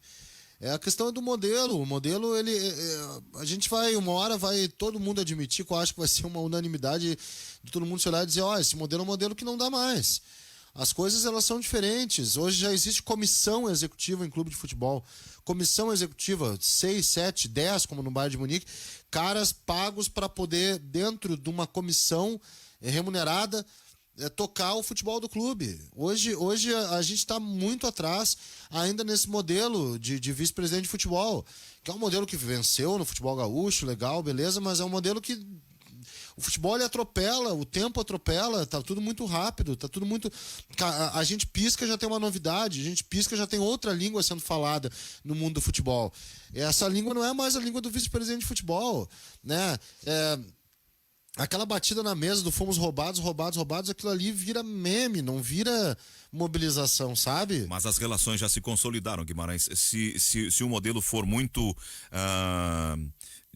fizeram muitas interdições, muitas intervenções, talvez não consiga funcionar bem com o Renato. Porque o Renato está com raízes agora. As relações já estão viciadas. O presidente já otorgou poderes para ele que ele não vai querer abrir mão. Mas é que tá, aquilo que falei mais cedo da questão da blindagem. Ela se sustenta, e esse poder do Renato se sustenta com resultado. Chega um ponto que os resultados não vêm, ela vai se esvaindo. O que pode tirar a força do Renato é a ausência de resultados. O ano fechou com resultados ausentes e ele perdeu força. Se moveu o clube e a organização interna para a troca da gestão do futebol e para colocar alguém, aparentemente, em princípio, com mais força de palavra. Se o Renato continuar não tendo resultados, ele vai perder completamente a legitimidade para continuar sendo o tutor do processo.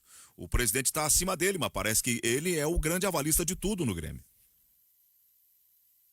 E nesse sentido, me parece que está errado. Eu acho o seguinte, tá?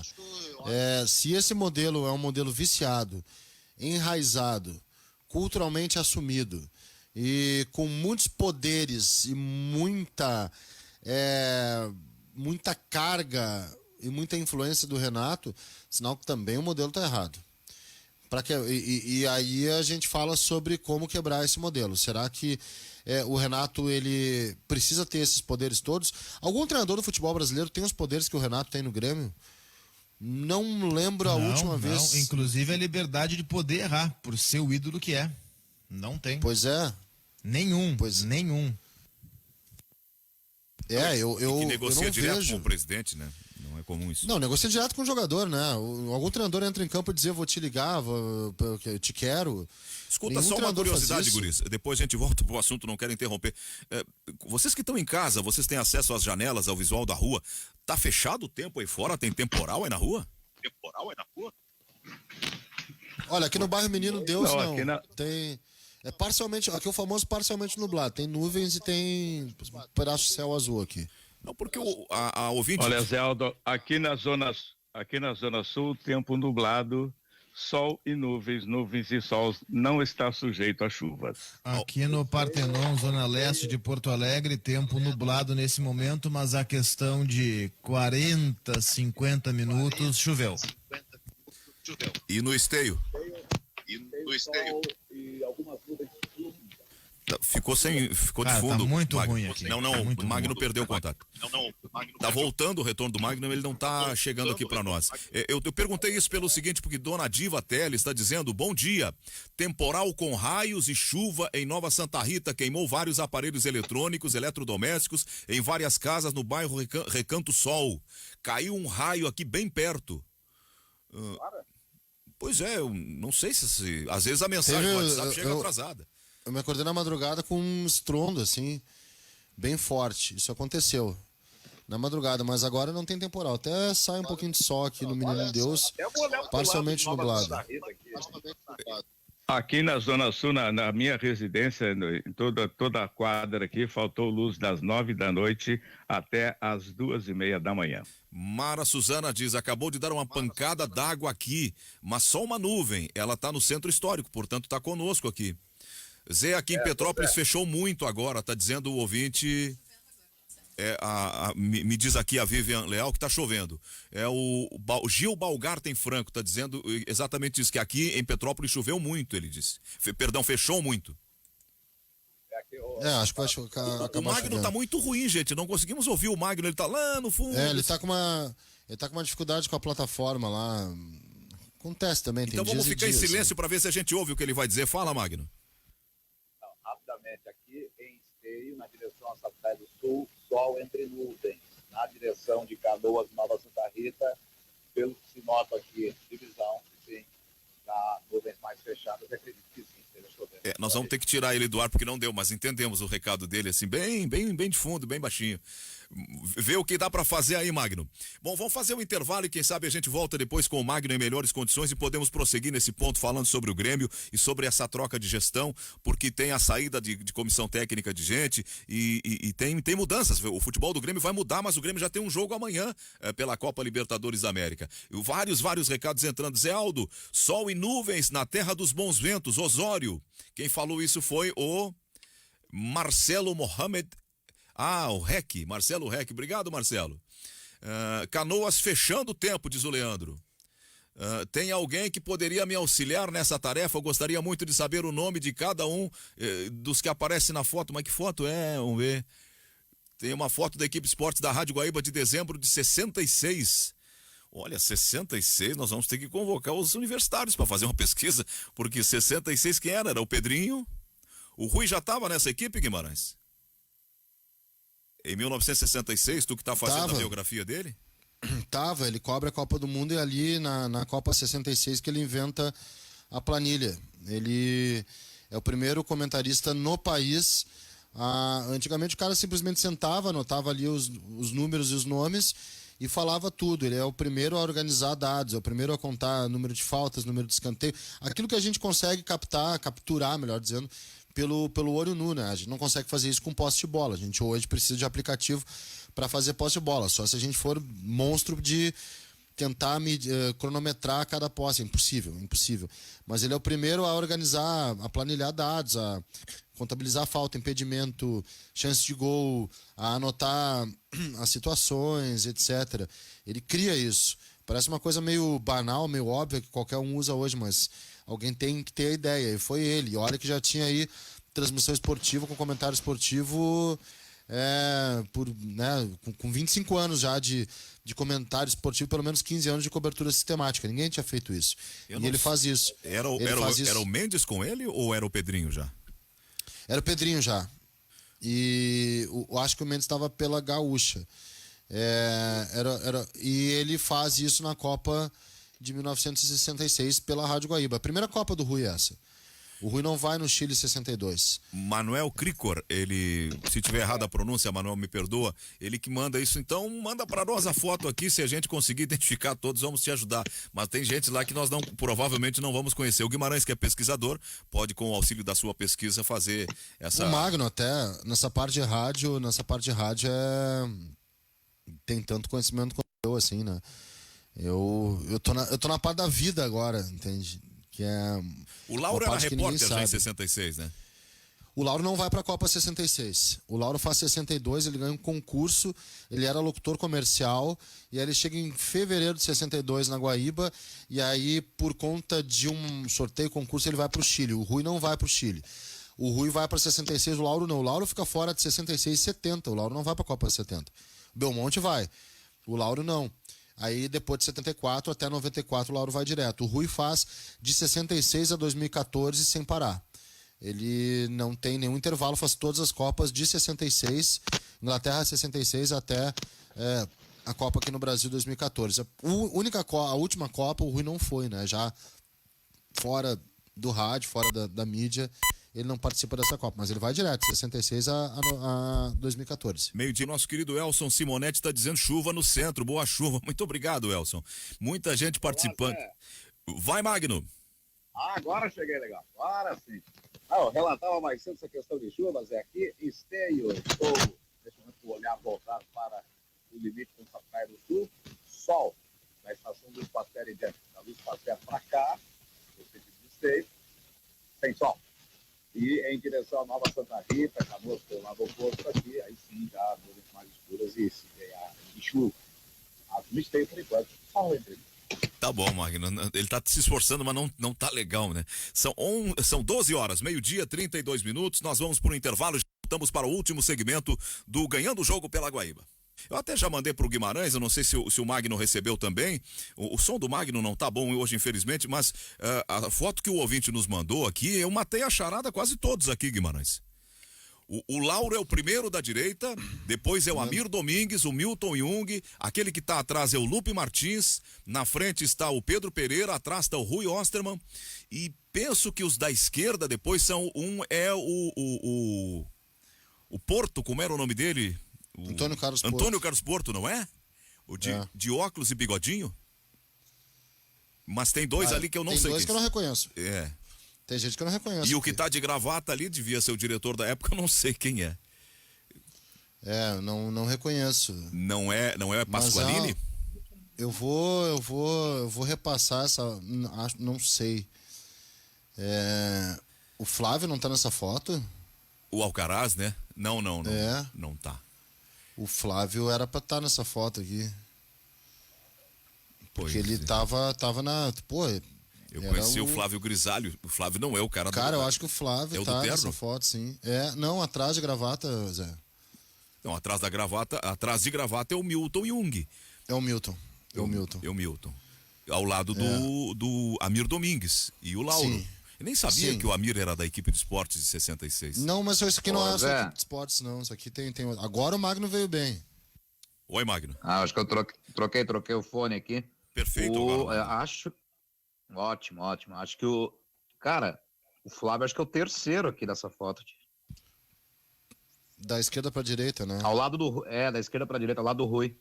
Pode ser. O Rui estaria no meu visual aqui entre o Pedro e o Rui. O Rui está entre o Pedro e o Flávio. Tá voltando, não sei se é o E retorno do Orestes. a equipe técnica estava também na foto, não? Pois é. Tem dois ali que eu não sei quem são. Pode ser. Escuta, tia, já que é rádio, vocês não querem aproveitar e situar os Vou ouvintes publicar. do que a gente tá falando? Se eu, que sou parte do programa, tô boiando, imagina quem tá ouvindo. Não é que... É uma foto da Guaíba de 1966. Ah, boa. Onde é que tá essa foto? O ouvinte nos mandou e ele quer um auxílio para identificar a equipe. É daqueles ouvintes da antiga que nos acompanha desde 66. Portanto, há 54 anos, vai fazer 55 que ele está nos acompanhando.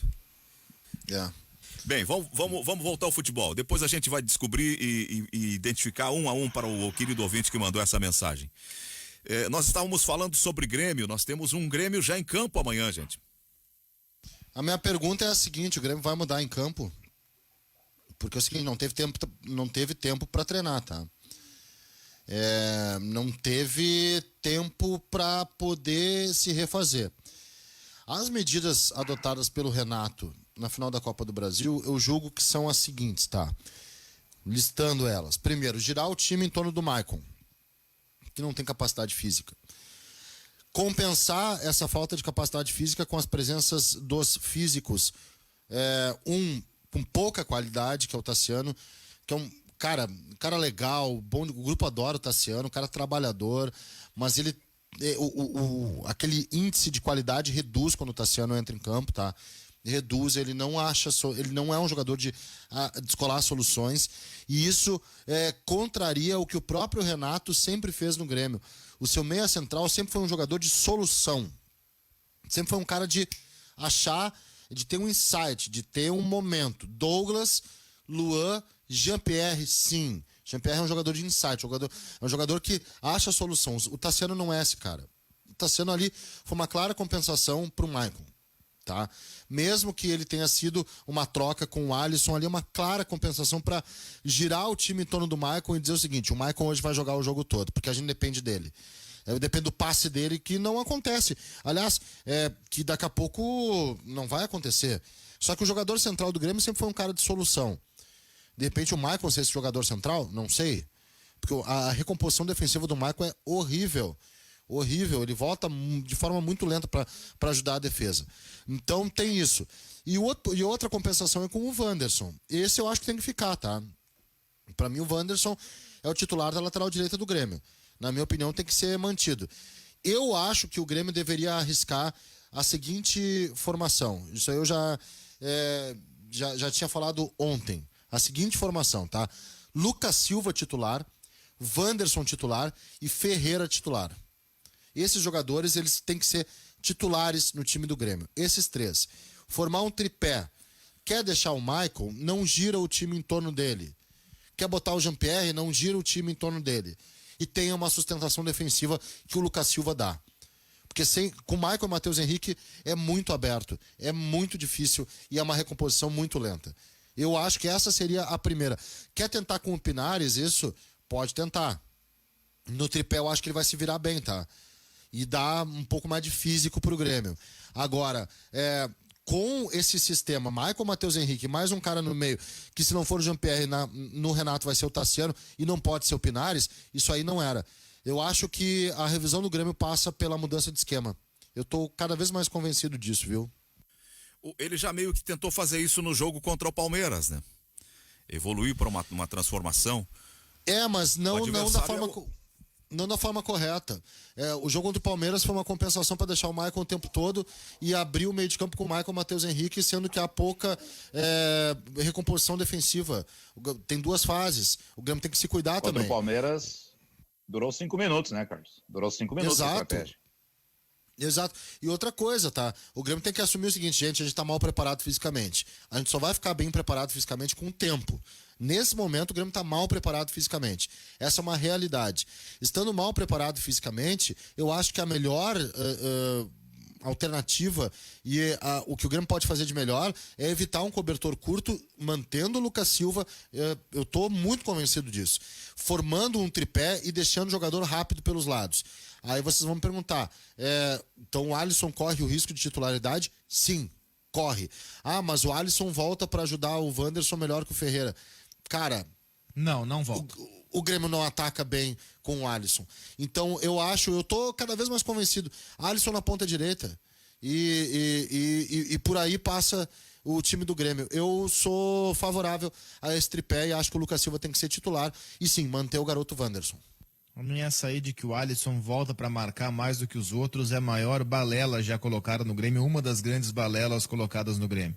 O Ferreira tem índices defensivos de marcação e interceptação iguais aos do Alisson. Alguns um pouquinho melhor, alguns um pouquinho pior, mas em geral são muito parecidos.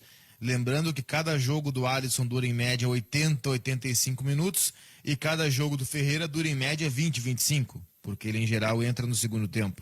Então até nisso ele fica prejudicado. E joga mais do que o Alisson. Tem que jogar o Ferreira. 20, 25 nos grandes momentos, né? Não, a média geral, a média dele, se não me engano, é de 28 minutos por jogo nessa temporada. Teve alguns que ele começou e em geral não termina, mas quando muito entra no segundo tempo. E às vezes nem entra. Agora, eu acho que o Grêmio não muda para amanhã. Porque a temporada pode ter sido mudada, a temporada pode ter se modificado, mas na verdade se passaram 2 dias da final da Copa do Brasil. O torcedor do Grêmio tem que entender o seguinte, não dá para confiar na mudança psicológica, do tipo, pessoal, agora vamos lá, vamos juntar os cacos e outra competição, vamos lá que agora mudou. Não. Se o Grêmio fosse um time capaz de mudar só nesse vamos que vamos, teria mudado na final da Copa do Brasil. E não mudou.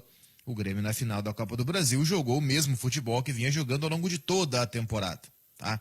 O Grêmio não vai mudar a preparação física num passe de mágica, até porque são 2 dias depois, é a mesma preparação física. O que é que vai mudar? A qualidade do adversário. A qualidade do adversário. Não é preciso ser nenhum gênio do futebol para saber que o Ayacucho do Peru, mesmo que a gente não conheça os detalhes, os meandros do time, não é preciso nenhum gênio para imaginar que ele é menos do que o Palmeiras, que ele é menos do que um Santos, que ele é menos do que um São Paulo, do que o Inter. Então muda a qualidade do adversário. Vai ser suficiente apenas essa mudança para o Grêmio voltar a apresentar um futebol convincente? Bom, não sei. Só amanhã para saber. Agora, se o Grêmio mudar, pode mudar em jogadores, pode mudar em distribuição. Agora, a preparação física vai ser a mesma. Porque, na verdade, se passaram 3 dias, né? Nada mais do que isso. É que nem o seguinte, virou o ano. 1º de janeiro, vida nova. O mundo é o mesmo do que era 31 de dezembro. As pessoas não ficaram boas só porque mudou o ano, né? Os gordos não emagreceram, os velhos não rejuvenesceram. O mundo é o mesmo. O mundo de quarta-feira é o mesmo de domingo. Resta saber se o Grêmio vai fazer mudanças internas no time. Porque em termos de preparação física, vai ser a mesma coisa. De Orestes, sabe o que me lembra por que isso que o Renato... tudo?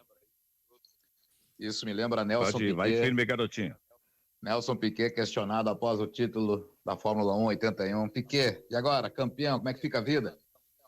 Do mesmo jeito, vou dormir, vou acordar, vou tomar um café, vou fazer minhas necessidades básicas. É isso. Essa alteração, nenhuma. É só uma situação a mais. Mas eu acho que não. Por que o Renato... Vai, Ores. Por que o Renato não aproveitou o Campeonato Brasileiro? Ele viu que o time dele não estava rendendo o desejado. Por que não aproveitou aquele tempo atrás lá para tentar modificar, ver um outro estilo de jogo, uma outra maneira de o rendimento melhorar? Por que tem que deixar tudo para agora? Porque ele podia acertar o time. E aí, se ele acertasse o time, ele seria obrigado a colocar os jovens no time. E aí não, né? Por que ele não colocou outro goleiro ao longo do Campeonato Brasileiro? Se ele estava insatisfeito com o Vanderlei, e estava, a prova é que tirou o Vanderlei na final da Copa do Brasil, por que ele não tentou o Breno no Campeonato Brasileiro? O Grêmio foi para a última rodada de Campeonato Brasileiro com o Júlio César no gol, gente. Júlio César que teria o seu contrato terminado com o Grêmio 3 dias depois. Por que não botou o Breno ali? Por que não deu chance ao Adriel, não escreveu o Adriel no Campeonato Brasileiro? Quando o Grêmio teve problemas no ataque, e teve durante boa parte do Brasileiro, porque o PP está sendo criticado, não é de hoje, já vem aí mais de 2 meses de críticas ao PP, por que não deu chance pro Elias, de 18 anos? Por que o Darlan não foi mantido no time? Deixa eu dizer uma coisa para vocês, o melhor momento do Grêmio no campeonato, que foi aquela série de 18 jogos sem perder, se não me engano, que pegou ali Copa do Brasil, Libertadores e Brasileiro, tudo bem, contra adversários mais fracos, mas era uma série que tinha Darlan como titular. Por que foi torrado o Darlan? Por que ele perdeu espaço para os outros? E vou dizer mais uma coisa, caso alguém tenha esquecido. Esse bom momento do Grêmio no ano, que foi o único bom momento, a série sem perder do Grêmio, de 17, 18 jogos, não tinha o Alisson. Não tinha o Alisson. Ele estava fora, lesionado. Então por que o Alisson tem cadeira cativa no time? Eu tenho uma parte que eu concordo com vocês. O Cristiano diz assim, o que muda é a qualidade do adversário. Se supõe que o Ayacucho seja inferior ao Palmeiras. E com lógica nisso, o Palmeiras é campeão da América. Mas também me parece que muda o Grêmio, muda um pouco da mentalidade. Ainda não terá a condição física, porque o trabalho permanece, os efeitos da má preparação física continuarão por um tempo ainda. Mas o que faz mudar o Grêmio é a mudança da mentalidade do seu treinador, que é o comandante. E com a mudança da estrutura de administração, o Renato passa a ser cobrado, passa a ser fiscalizado, passa a ser exigido permanentemente, e ele vai repassar essa cobrança, porque é natural, para o grupo de jogadores. E ele não quer, acabou de renovar contrato, ele não quer desperdiçar um ano de contrato ganhando 1 milhão e pouco por mês. Então é claro que ele vai tentar fazer do limão a limonada, é claro que ele vai tentar recuperar o time, buscar resultados. Então é muito provável que ele promova mudanças. Eu estava pensando aqui, vocês falavam sobre o Wanderson, Ele me lembra muito, por vezes, sabem quem? Aquele que está jogando lá na Rússia, o Mário Fernandes. É um jogador com tamanho, que preenche o corredor e que joga com naturalidade, tem confiança e tem técnica para chegar na frente, sem deixar de ser um bom defensor. Esse jogador tem que ser titular do Grêmio. Ele tem, além de todas essas qualidades, ele tem a outra que os outros não têm. Ele tem a capacidade atlética de jogar no corredor inteiro. O Vitor Ferraz parece que é um jogador com deficiência atlética nesse momento da carreira. Então, esse é titular. Mas eu apostaria que Renato vai fazer uma cirurgia mais ampla e eu não descarto Ferreirinha entrando desde o começo jogando. O Grêmio precisa fazer vitória aqui para encaminhar a classificação já no primeiro jogo. O Grêmio não sabe nem quem vai ser o seu goleiro amanhã, Zé. Não, o goleiro é Paulo Vitor, né? Chama gol. Tu tens essa convicção? Não, eu não tenho convicção que ele vai permanecer na temporada, mas o Grêmio tem um campeonato em si que é a garantia de vaga à próxima fase da Libertadores. Então ele tem que jogar com esses que ele tem. Tá, deixa eu colocar, eu entendi o que tu quer dizer, deixa eu colocar a pergunta de uma outra forma. Se tu tivesse que apostar o teu dinheiro, tu apostaria todo ele que o Paulo Vitor seria o titular amanhã? Não, o Viper já tá dizendo que não, hein? Todo não. Então, eu não tenho essa convicção.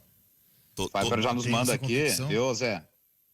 Já nos manda aqui que Vanderlei será o titular amanhã. Bom, tá bem, Vanderlei não é pior que o Paulo Vitor. Pois é, tá, mas olha só, eu não tô nem discutindo melhor ou pior, para mim são dois insuficientes. Eu tô discutindo exatamente isso de mudar ou não.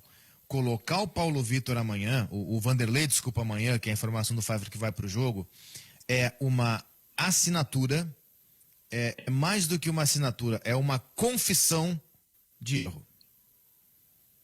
Porque o Paulo Vitor de amanhã é o mesmo Paulo Vitor de domingo. O Paulo Vitor não está nem concentrado. Ele não mudou em 3 dias. O Vanderlei de amanhã é o mesmo Vanderlei que foi reserva domingo. O Vanderlei não mudou em 3 dias. Então por que é que o Grêmio está mudando? Porque o Renato percebeu que teve o erro.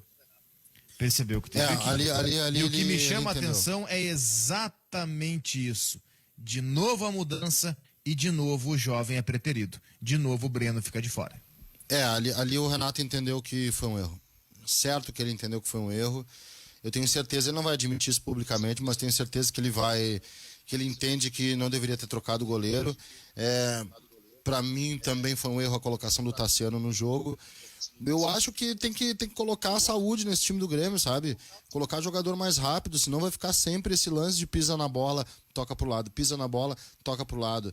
E o próprio trabalho com o Matheus Henrique seria um trabalho interessante, estou batendo nisso já há algum tempo, seria um trabalho interessante de chegar a esse jogador e dizer o seguinte: vamos retomar. Tu tem muito potencial, mas esses giros aí não vão resultar. E quando o Matheus Henrique tenta partir para frente, ele não consegue. Ele meio que entra pelo meio, meio que não ele tenta infiltrar uma infiltração com a bola, buscando justamente as áreas em que o Grêmio o Grêmio enxerga elas mais congestionadas. Tem outra coisa também que eu acho que o Grêmio não consegue fazer, que é transição, cara, contra-ataque. Como o Grêmio é um time ruim de contra-ataque e como o Grêmio é um time ruim para voltar, para atacar. Se tiver um contra-ataque contra o Grêmio, e imagino que o Ayacucho vai ser aquele time de jogar fechado para colocar contra-ataque, tá? Imagino bem esse jogo. Eu acho que vai ser um jogo de 70%, 80% de posse de bola. E acho que até é um jogo que o Grêmio vai ter mais facilidade do que contra o Palmeiras. Agora, se encaixar contra-ataque, é um perigo. Uma pré-Libertadores, fechou o confronto em desvantagem, perdeu o agregado, já era Libertadores pro Grêmio. É uma coisa bem importante e que não precisava estar. O Grêmio podia ter sido, sei lá, 3º, 4º colocado no Campeonato Brasileiro, sabe? O Grêmio tinha condição para isso, condição boa para isso. Não foi. O Grêmio não teve essa situação. O Grêmio poderia ter uma vaga na Libertadores para poder trabalhar com tempo, com paciência, para poder estrear na competição e render. Tô bem convencido de que o Grêmio desperdiçou um Brasileirão apostando todas as fichas na Copa do Brasil. Espero muito que o Grêmio aprenda isso, mas muito. que o Brasileirão é importante, tem que competir até o final. Pode não ser campeão, beleza, mas compete até o final. Compete desde o início, aliás, porque segurar resultado de empate contra time que vai lutar na ponta de baixo, tu sabe que vai lutar na ponta de baixo, achando que é um bom resultado, jogando fora de casa com o estádio fechado, onde não tem um componente da torcida para fazer diferente, é uma coisa de abandonar pontos logo cedo. E o Grêmio não pode mais abandonar pontos logo cedo. Esse filme não pode se repetir na temporada 2021, porque senão o Grêmio vai apostar todas as fichas numa Copa sem ter a garantia de que vai ganhar essa Copa. Não adianta dizer que chegou até a final. Sabe qual é a vaga que o vice-campeão da Copa do Brasil tem ou ganha? Nenhuma. Vocês acreditam na possibilidade de retaliação do Renato ao Jean-Pierre pelas manifestações do pai dele? O pai dele foi à rede social ontem pedir desculpas ao Renato. Eu acredito que o Jean-Pierre perde espaço no Grêmio, ainda mais. Vamos deixar assim, ó, tudo às claras. Vamos falar a verdade pro torcedor do Grêmio, sem papas na língua, sem esconder nada. O Renato nunca gostou do Jean-Pierre. Vamos deixar isso bem claro.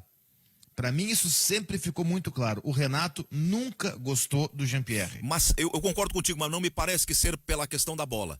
Parece que é uma incompatibilidade de temperamentos, de personalidades entre eles. Porque... o Tassiano deve ser um cara espetacular, né? Porque esse tem um apreço, assim, gigantesco. Não, só assim, Zé. O Renato nunca gostou do Jean-Pierre, tá? Qualquer deslize que o Jean-Pierre viesse a cometer, e sim, ele cometeu vários, e sim, o Jean-Pierre tá jogando uma bolinha murchíssima, tudo isso é verdade. Agora, eu prefiro a bola murcha que o Jean-Pierre tá jogando do que a bola murcha que o Tassiano joga. Do que a bola murcha que o Alisson joga. Aqui, ó. Eu prefiro, entre todas essas bolas, a bola murcha do Jean-Pierre, tá? Então vamos lá. O Renato nunca morreu de amores pelo Jean-Pierre. Qualquer deslize cometido pelo Jean-Pierre sempre foi motivo para o Renato dar puxão de orelha publicamente no Jean-Pierre, para o Renato falar várias coisas do Jean-Pierre e para o Renato tirar o Jean-Pierre do time, o que não foi a primeira vez que aconteceu. Então agora que tem uma questão dessas, envolvendo polêmica do pai do Jean-Pierre, eu não tenho dúvida, perde mais espaço ainda o Jean-Pierre com o Renato. E é verdade, essa retaliação pode já acontecer amanhã se o menino não entrar em campo como titular. Pode começar a pensar que já é um handicap o Renato não meter o menino no jogo. Jean-Pierre, impressão, não é informação, tá, gente? É pura, enfim, impressão, puro sentimento disso, tá? O Grêmio vai fazer força pro Jean-Pierre ser emprestado. Eu acho que Jean-Pierre e Renato não vão conviver no mesmo lugar e acho que o jogador se inviabilizou por muita forçação do treinador também. Eu acho que eles não vão conviver no mesmo lugar. Ou vai ser solicitado. Jean-Pierre e PP não estão relacionados para o jogo de amanhã. É o que diz o Rafael Pfeiffer aqui. Jean-Pierre e PP estão fora do jogo de amanhã. Pinares joga e Ferreira joga. O Pinares estava escrito já, né? O Renato falou sobre isso naquela coletiva depois do jogo que ele foi bem no Gauchão. Que o Pinares ganharia uma sequência. Começa a ganhar agora. Eu só iria com o Lucas Silva, tá? Porque ele vai botar o Pinares na central e não vai mudar o esquema. Eu faria um tripé com o próprio Pinares, enfim. Mas seria mais uma razão para trocar, né, Guimarães? Porque o Pinares jogava em tripé na Católica. Vai jogar Alisson e PP e jogaria no tripé. Não, PP fora. Com o próprio Pinares. Desculpa, Alisson e Ferreira. E o Pinares, eu acho que vai jogar na função central sem mudança de esquema. Acho que ele não rende bem ali. E um tripé seria mais adequado. Mas para ter o tripé só com o Lucas Silva, não com o Michael, Matheus Henrique, Pinares, que, repito, tornaria... Se bem que para amanhã eu acho que pode ser suficiente isso, enfim, o que não esconde todos os problemas de mecânica do time do Grêmio, que são vários.